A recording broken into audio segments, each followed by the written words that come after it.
This is Living Power with Dan Hurst. Now, some not so good news. We've been studying in John and talking about some of the things that Jesus has said about Christians and what they're going to have to be dealing with. And several of you have asked, how does what's going on right now in the world fit in with the Scriptures? We used to do that when we went through our study in Revelation. We did a lot of that, and I just haven't really had a whole lot of time to do that right now.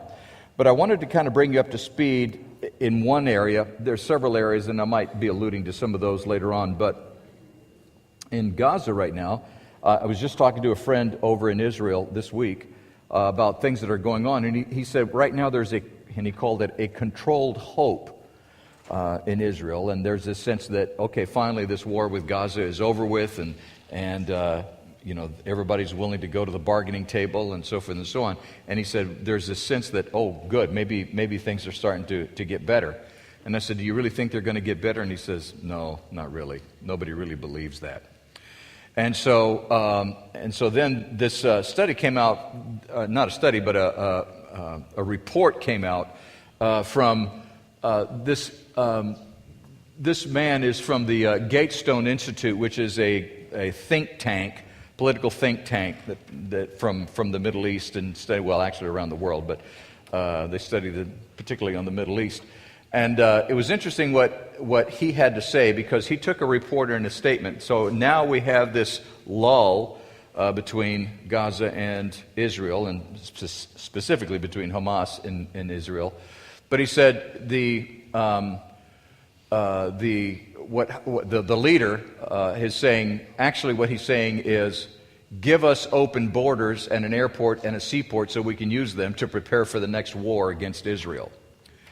And what's happened is Hamas is saying, okay, we'll go to the negotiation table, but we want open borders, which would require Egypt and Israel to open the borders. And they're wanting to improve their commerce, as they say, to improve their society, to advance, to become more modern. So they need a seaport and an airport. And the thing that struck me about what he said was, we need for you to do this. We need a seaport and we need an airport. And what he was saying was, you give that to us.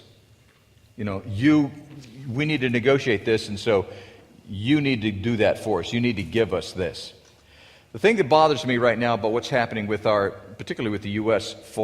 in all my years, and believe me, I'm old, in all my years, I have never seen a worse foreign policy than the methodology that we have in our country today. And I'm not blaming the president, I'm blaming our entire government system. Our Congress, specifically our Congress. I believe Congress is more to blame than our president is.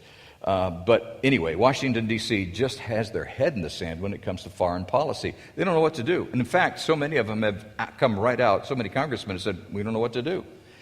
And this is the attitude, the methodology that we have right now in the United States is this. We don't know what to do, so let's do this. Let's throw a bunch of money at them.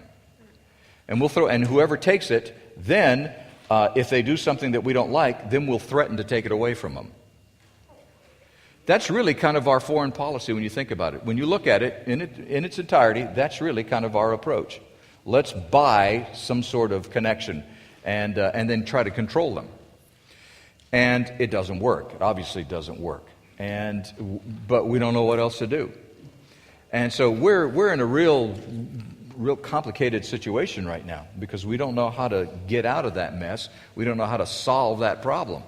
So, having said that, we are in obviously very perilous times, and as you study what's happening with what's happening historically, compare it with what's happening with the Scriptures, it becomes very evident, becomes very obvious that we are in the end times. And that means that you have been selected by God to live in these times because He has a purpose and a plan that He wants to accomplish in your life and through your life.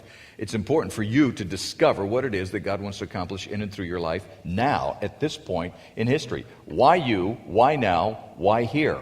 You need to ask yourself those questions. Those are important questions, because God has specifically designed you for this time at this point in history.